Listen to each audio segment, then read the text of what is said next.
अनेक देवालय हैं, परंतु एक हमारे श्री व्रजधाम में गोवर्धननाथ गिरिराज जी और दूसरे आपके महाराष्ट्र के श्री पंडरीनाथ, ये दो ऐसे ठाकुर हैं जो सबको छूने का अधिकार देते हैं। कोई भी जाकर के इनको स्पर्श कर सकता है। आप व्रजमंडल में जाइए, गिरिराज जी की परिक्रमा करो, बगल में गोवर्धननाथ जी के किसी भी स्वरूप को आप जाकर के हृदय से लगा सकते हो, स्पर्श कर सकते हो। आप उनके प्रति पर्वत बुद्धि मत रखा करो, पाषाण बुद्धि मत रखना कभी भी गोवर्धननाथ जी के प्रति। ये विचार मत करना कि ये पर्वत है, ये पत्थर हैं, या ये ऐसे ही रखे हैं। अरे जो गर्भगृह में है उनकी तो हमारे नेत्रों में बड़ी महिमा हो जाती है, भाई इनको हम छू नहीं सकते, इनको पुजारी जी छूते हैं, इनकी अष्टयाम सेवा होती है, ये ही भगवान है। नहीं, श्री गिरिराज जी, गोवर्धननाथ जी, उनके जो स्वरूप हैं वो जहां आपको दिख जाएं, आप गिरिराज जी की परिक्रमा में कभी कभी भीतर को प्रवेश करके, ऊपर मत चढ़ना, जो जब आप मुखारविंद से परिक्रमा प्रारंभ करते हैं तो वहां जा सकते हैं, अंदर जंगल वन है थोड़ा, वहां जाके आप गिरिराज जी को हृदय लगा सकते हो, स्पर्श कर सकते हो, जैसी सेवा आपको ठाकुर जी की करनी हो सब कर सकते हो। या दूसरा अधिकार, बहुत ही आपकी इच्छा है कि नहीं गर्भगृह वाले ठाकुर जी छूने हैं, तो पंढरपुर चले जाओ, वहां हर वैष्णव को अधिकार है। कोई वीआईपी नहीं है, कोई वीवीआईपी नहीं है, कोई संत नहीं है, कोई प्रोटोकॉल नहीं है, सबको अधिकार है। गर्भगृह में जाओ और श्री पंडरीनाथ भगवान के चरणों को पकड़ करके स्पर्श करो, सिर स्पर्श करो, ठाकुर जी के चरणों की सुगंधी अपने माथे से लगाओ, सबको स्पर्श का अधिकार। ऐसे श्री पंडरीनाथ भगवान। धर्म प्रोजित कैतवोत्र परमो निर्मत्सराणां सताम् वैद्यं वास्तवमत्र वस्तु शिवदं तापत्रयोन्मूलनम् श्रीमद्भागवते महामुनिकृते किं वा परैरीश्वरः सद्यो हृदयवरुध्यते त्रिकृतिभिः शुश्रूषुभिस्तत्क्षणात्। श्रीमद् भागवत जी का दूसरा श्लोक, जहां पर विषय, अधिकारी, संबंध और प्रयोजन की बात की गई। सबसे पहली बात, भागवत का विषय क्या है? तो धर्म प्रयोजित कैतवोत्र परमो। सब लोग ध्यान से सुनिए। जिनके श्रवण से सुनने वाले के चित्त में परम धर्म की इच्छा प्रकट हो, वो भागवत जी का विषय। परम धर्म किसे कहते हैं? एक होता है धर्म और एक होता है परम धर्म। जहां शरीर की चिंता की जाए और उस चिंता की निवृत्ति के लिए कोई आध्यात्मिक क्रिया की जाए, उसको धर्म कहते हैं। पर जहां पर आत्मा की चिंता करके, अपने चित्त की चिंता करके और इस देह के भीतर बैठी हुई जो सूक्ष्म आत्मा है उसके कल्याण के लिए कोई कर्म किया जाए, उसको परम धर्म कहते हैं। तिलक लगाना, स्वरूप धारण करना, परिक्रमा करना आदि आदि और भी कई विषय हैं। दान करना, पुण्य करना, आश्रम बनवा देना, असहायों की सहायता कर देना, गरीब लोगों की सहायता कर देना, ब्राह्मण भोजन करवा देना आदि आदि, ये सब धर्म के अंतर्गत हैं, क्योंकि देह की चिंता है। लेकिन जब आत्मचिंता होती है, इस देह के भीतर बैठी हुई उस चित्त की चिंता होती है, आत्मा की चिंता होती है, इसका कल्याण कैसे होगा, उसके लिए जो आप क्रिया करते हो वो परम धर्म है। और आत्मा की चिंता, आत्मा के कल्याण की चिंता के लिए एक एक क्रिया विशेष रूप से होती है, और वो है कथा श्रवण, सत्संग श्रवण। सत्संग श्रवण से देह को लाभ नहीं है, सत्संग श्रवण से आत्मा का ही उद्धार होता है। यहां पर शरीर, अब आप 30 दिन जिम मत जाओ, 30 दिन कथा सुनो, शरीर 1-8 किलो बड़ा हो जाएगा। शरीर का लाभ नहीं है कथा सुनने से, आत्मा का लाभ है, बुद्धि का लाभ है, चित्त का लाभ है। तो जहां पर शरीर की क्रियाएं भूल करके आत्मिक क्रियाओं पर ध्यान दिया जाए और उसकी निवृत्ति के लिए जो क्रिया की जाए उसको परम धर्म कहते हैं। आप मंदिर क्यों जा रहे हैं? कल हम सिद्धिविनायक दर्शन करने गए रात्रि में। मुंबई के लोग इतना प्रेम से जाते हैं और इतना भाव से सिद्धिविनायक भगवान का दर्शन करते हैं, हमको तो देख के बहुत सुख मिलता है। मुंबई को माया नगरी कहा जाता है, मायावी लोग हैं भी यहाँ पे, पर कहीं ना कहीं मुंबई के लोग कई मुझे बहुत रूटेड भी दिखाई देते हैं, अपने रूट से जुड़े हुए। अब आप लोग ज्यादा रहते हो यहाँ पे,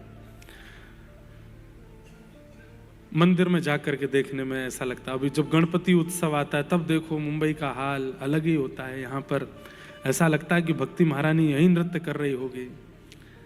गणेश जी भी कई बार यहाँ पर हमारे ठाकुर जी जैसा कभी मुरली लेकर के, कभी कई सारे चित्र देखे हैं, वो भी बन के आते हैं। जन्माष्टमी पर देखो कैसा यहाँ पर सुंदर होता है। तो भक्ति स्वरूप है, पर कहीं कहीं माया भी है, उससे कोई दिक्कत नहीं। पर अब कई लोग कल मैंने देखे तो आध्यात्मिक होने से एक चीज होती है कि आपको व्यक्ति के आव भाव, उसके चाल चलन और देखने से पता चल जाता है कि कैसा है। अधिकतर वहां लोग वही थे जो देह के उद्धार के लिए गए। मंगलवार को ही इतनी भीड़ क्यों होती है? क्योंकि ऐसी प्रचलनता या किसी के द्वारा ऐसा कहा गया है कि मंगलवार के दिन गणेश जी के दर्शन करने से पाप दूर होते हैं, संकट दूर होते हैं, पीड़ाएं दूर होती हैं, तुम्हारे जीवन में जो चल रहा है वो सब दूर हो जाता है। तो कहीं ना कहीं देह की चिंता है ना, इसीलिए गए। देह की चिंता से ज्यादा लोग गए, पर आत्मचिंतन से कौन जाता है? अपने आत्म कल्याण के लिए। हे गणपति बप्पा, इस संसार में हम रह रहे हैं, धन कमा रहे हैं, व्यापार कर रहे हैं, सुबह से शाम तक भाग रहे हैं, खूब सब कमा रहे हैं, पर हमारी बस एक ही प्रार्थना, इस शरीर में दोबारा ना आना पड़े। ऐसी क्रिया हमसे करवाना कि जब इस दुनिया से जाएं तो बस अंतिम जन्म ही हो हमारा, यहां आना ना पड़े दोबारा।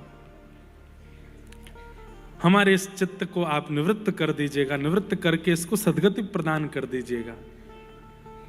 जनसंख्या बढ़ रही है, इसका मतलब क्या है? वैकुंठ और स्वर्ग में ताले लग रहे हैं, हमको जाने को मिल नहीं रहा है, तभी तो बार बार आ रहे हैं यहाँ पे। पुनरपि जननम पुनरपि मरणम पुनरपि जननी जठरे शयनम। ये जनसंख्या बढ़ने का कारण, इससे ये बात सिद्ध होती है कि वैकुंठ गमन नहीं हो रहा है, मुक्ति नहीं मिल रही लोगों को, तभी तो दोबारा जन्म ले रहे हैं। और उसमें भी बहुसंख्या एशिया के देशों में है। तो आत्मचिंतन से, आत्म कल्याण के लिए देव आराधन कि हे नाथ, भज गोविंदम गोविंदम भज मूल मते। आदि गुरु शंकराचार्य कहते हैं गोविंद भजो, क्योंकि गोविंद को भजोगे तभी पुनरपि जननम पुनरपि मरणम इस चक्कर से बच पाओगे। और इसी को कहते हैं परम धर्म। यही परम धर्म है। परम धर्म का दूसरा स्वरूप हमारी वृंदावन रीति में आ जाओ। अभी जो हमने बताया परम धर्म का मतलब वो सार्वजनिक रूप से है, लेकिन अब वृंदावन रीति से अगर पूछो, वृंदावन रीति मतलब प्रेम रीति से यदि पूछो, तो परम धर्म क्या है? श्री जी की प्राप्ति, लाल जी की प्राप्ति, उनके प्रेमास्पद में निकुंज की प्राप्ति। निकुंज जाने वाले भी नहीं आते दोबारा। निकुंज क्या है? बिहरत लाल बिहारी ने दो, यमुना जी के तीरे तीरे। ये निकुंज है। कल भी मैंने एक पद गाया था ना, चलवा पिया के देश। वो देश कैसा है? वहां पर ये संसारी अपवाद नहीं है, वहां भूख नहीं लगती, वहां प्यास नहीं लगती। भूख क्या है? श्री राधारमण जी को देखना ही भूख है, और उनके सुंदर स्वरूप का आस्वादन ही प्यास है। वहां भूख प्यास नहीं लगती, वहां सोना नहीं होता, वहां केवल नित्य बिहारी लाल जी के नित्य विहार का दर्शन, बस यही है निकुंज। हम कोई सहचरी बन जाते हैं उस निकुंज की, और सहचरी बन करके कभी कृपा होती है तो ठाकुर जी हमको कोई सेवा दे देते हैं। अरे सखी तू बड़ी मटक रही है ना, कितकू आ, कहा सेवा? बोले तू एक काम कर। बोले कहा? तू बीड़ी बनाए कर, बीड़ी मतलब पान, छोटे छोटे बीड़ा, अमो को पवाए कर, ऐसी कोई सेवा कभी ठाकुर जी निकुंज में दे देते हैं। अरे सखी, तो को देख के तो ऐसा लगे तू माला की सेवा करे कर, तू श्री जी की ये सेवा करे कर। वहां ठाकुर जी अपना परिकर हमको बना लेते हैं और अपना परिकर बना करके हमारे साथ विहार करते हैं। वहां संसार के यश वैभव, वाद अपवाद, धन संपत्ति, मान लोक प्रतिष्ठा, ये सब नहीं है। वहां केवल ये है, बसो मोरे नैनन में दो चंद, बसो मोरे नैनन में दो चंद, बसो मोरे नैनन में दो चंद, बसो मोरे नैनन में दो चंद, बस और कुछ नहीं। तो वृंदावन रीति से वो निकुंज है। सांसारिक रीति से वैकुंठ की प्राप्ति, जहां पर शंख चक्र गदा पद्मधारी श्रीमन नारायण विराजमान हैं और आपको वैकुंठ प्राप्त हो गया है। यदा कदा कभी ठाकुर जी निकलते हैं, आपको कोई सेवा दे देते हैं। 5 प्रकार की मुक्ति होती है। प्रसंग आएगा कल के प्रसंग में, उसका फिर विस्तार से मैं वर्णन करूंगा कौन कौन सी मुक्ति होती है। तो मुक्ति के लिए यत्न करना ये परम धर्म है। मुक्ति मतलब इस संसार में पुनर्ना आना पड़े, वही मुक्ति है। और उसके लिए जो यत्न है वो परम धर्म है। यही भागवत का विषय है कि सुनने वाले श्रोताओं को यह सिखाया जाए कि भाई ऐसी जीवन क्रिया करो, ऐसा नियम रखो, ऐसा स्वभाव रखो, ऐसे विचार करो कि आपके क्रिया विचार स्वभाव कर्म से पुनर्जन्म की स्थिति ना बने। ये जो सिखावे वो भागवत का विषय।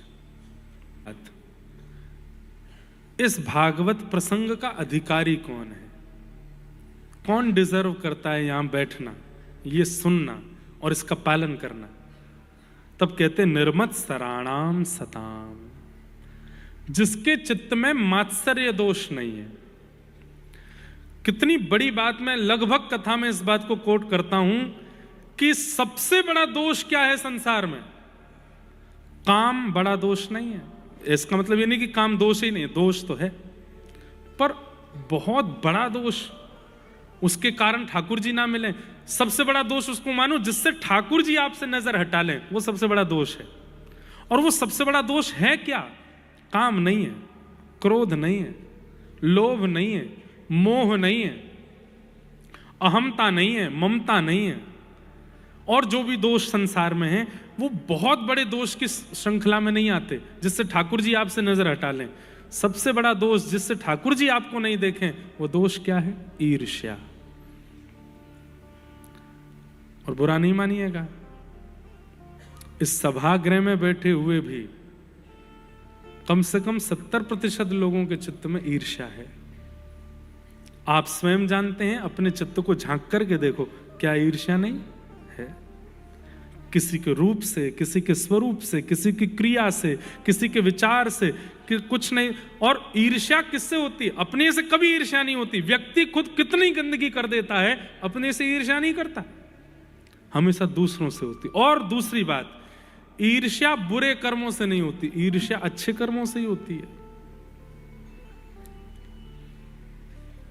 बल्कि हम लोग इतने खतरनाक हैं, जिससे हमको ईर्ष्या होती है, वो कभी कुछ गलत कर देता है तो हम लोग सिंपैथी देने और पहुंच जाते हैं वहां पे। अरे राम राम, बहुत बुरा हुआ, इतना बुरा तो दुश्मन के संग भी नहीं होना चाहिए, आप चिंता मत करो। और वही कुछ अच्छा कर ले, घर में बैठे बैठे फिर विचारों के ही पहाड़ बुन रहे हैं। इसके संग ऐसा कैसे हो गया, ये कैसे ऐसे बन गया, इसने यूं कैसे कर लिया, इसके संग तो ऐसा होना चाहिए, इसके संग तो वैसा। ईर्ष्या।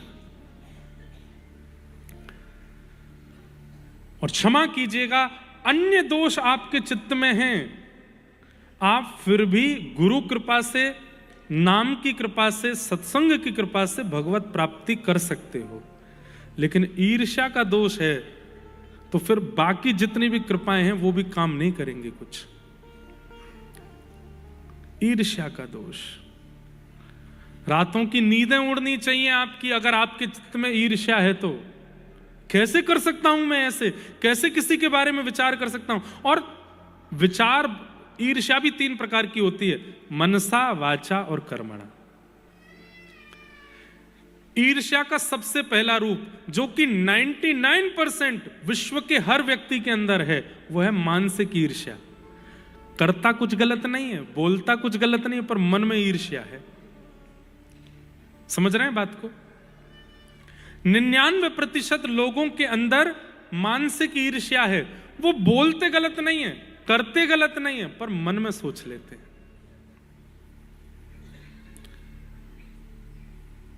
इनके साथ ऐसा कैसे हो गया, ये ऐसे कैसे कर सकते हैं, ये कैसे प्राप्त हो सकता है इनको, ये इतने बढ़िया क्यों है, ये ऐसा क्यों। और ये मानसिक ईर्ष्या। और जब मानसिक ईर्ष्या उसके साथ और पाप जुड़ जाते हैं, तो वो मानसिक ईर्ष्या वाचा ईर्ष्या में प्रकट हो जाती है। फिर व्यक्ति जो मन में ईर्ष्या कर रहा है, वो वाणी से भी करने लगता है। 4 लोगों के बीच में बैठे थे और उस व्यक्ति की चर्चा हुई जिससे ईर्ष्या हुए है। भाई उसकी बात मत करो, हमसे पूछ लेना, हाँ हम सब जानते हैं कैसा है क्या है, ठीक है, हमारे सामने मत बोलो। ऐसा किया उसने, ऐसा किया उसने, ये किया उसने, तुमको क्या पता, हमसे पूछो। ये वाचा की ईर्ष्या। जब मानसिक ईर्ष्या के साथ और पाप जुड़ जाते हैं तो वाचा की ईर्ष्या प्रकट हो जाती है। और जब आप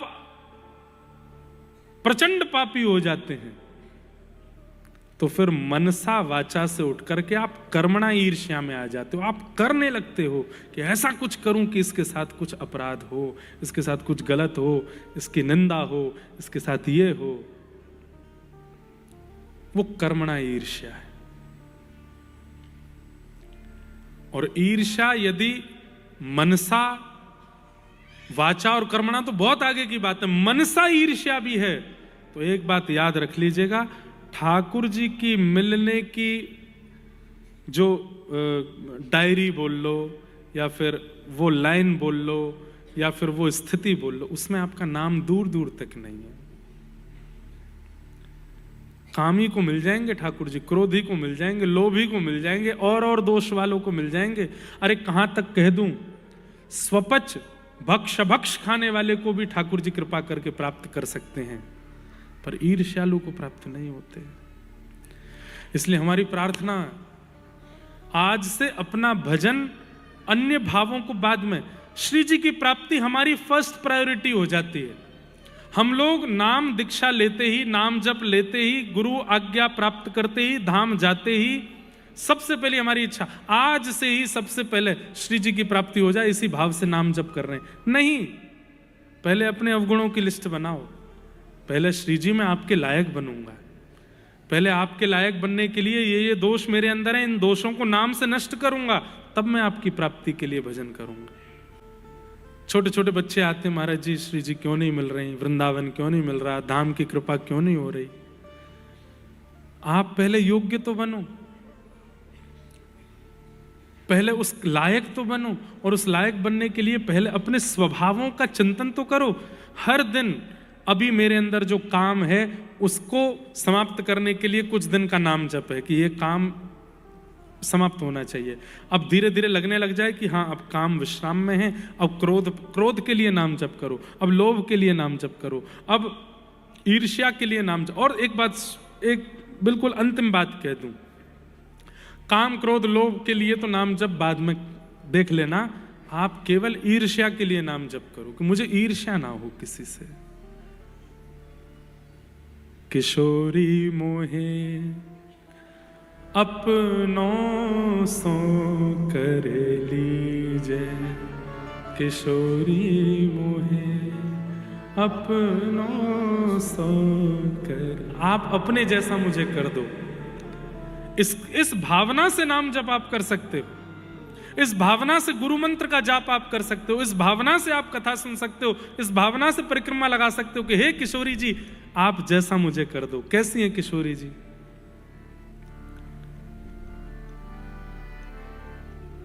सहज स्वभाव पर्यो नवल किशोरी जो को सहज स्वभाव परो, नवल किशोरी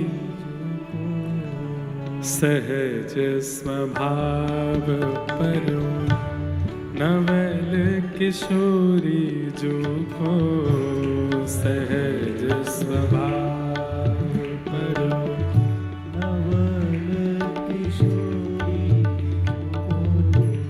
मृदुता दयालुता कृपालुता की राशि है, मृदुता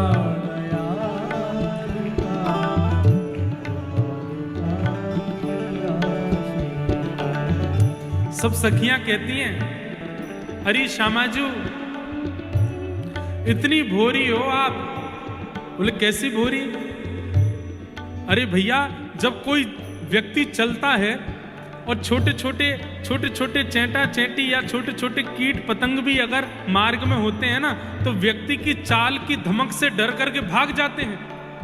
लेकिन हमारी वृषभानु नंदिनी जब किशोरी जी चलती हैं ना, तो मार्ग में छोटे छोटे कीट पतंग चैंटी चैंटा आ भी जाते हैं तो रुक जाते हैं। क्यों? इतने निर्भीक हैं, वे जानते हैं कि किशोरी जी इतनी कोमल अंग की हैं कि ये चरण रख भी देंगे तो भी हमारे प्राण ना निकले, वो निकल भी गए तो निकुंज की प्राप्ति हो जाएगी। वो भी डरते नहीं है। किशोरी जी चलती वही आ रही है, चैंटा चैंटी छोटे छोटे कीट पतंग वो स्थिर हो जाते हैं। अरे सखियों को बुहारना पड़ता है, किनारे करना पड़ता है। श्यामाजू कभी देखा होगा किसी चित्र में या किसी भावना में कि किशोरी जी चल रही हैं, क्यों चमर डुराए जा रहे हैं, क्यों आगे सोहनी लेकर के सखियां चल रही हैं, क्यों छत्र चमर लेकर के चल रहे हैं। अरे भैया जब किशोरी जी निकलती हैं तो जितने भी छोटे छोटे कीट पतंग हैं वो समीप आने का प्रयास करते हैं कि स्पर्श हो जाए और हमारा उद्धार हो जाए। उन्हें भय नहीं लगता किशोरी जी से। अरे चेंटी चेंटा जैसे भी जिनसे ना डरे वो हमारी किशोरी जी। हम उन्हें कैसे प्राप्त कर सकते हैं इतने दोषों में होते हुए? इसलिए नाम जब पहले दोष निवृत्त करने के लिए करो, पहले योग्य बनाने के लिए करो कि हम योग्य तो बने उनके। कैसी हैं हमारी किशोरी जी? हे ऐसी सुकुमारी प्यारी, लालजू की प्राण प्यारी, ऐसी सुकुमारी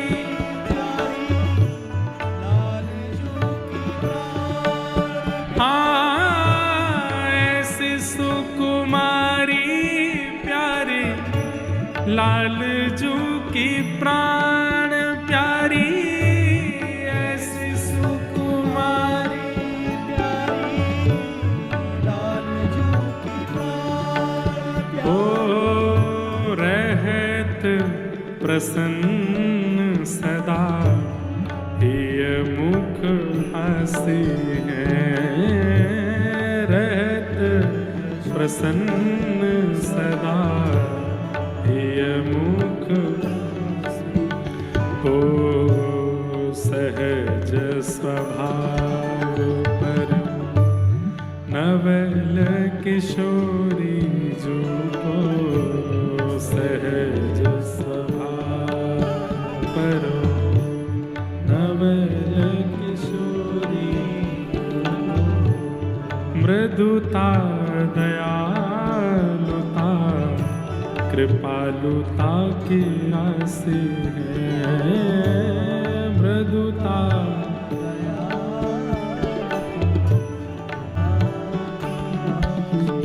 हे हित ध्रुव और सुख, जहाँ लगी देखियत, हित ध्रुव और सुख जहाँ लगी, हे हित ध्रुव और सुख जहाँ लगी देखियत, हित ध्रुव और सुख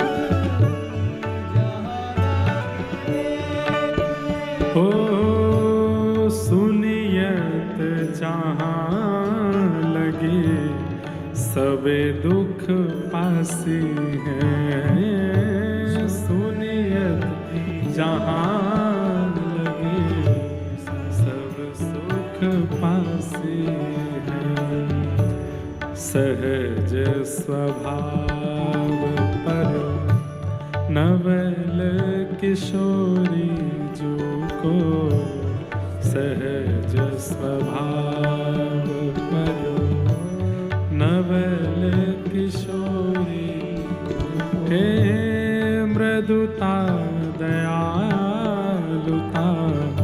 कृपालुता की राशि है, मृदुता दयालुता कृपालुता की राशि।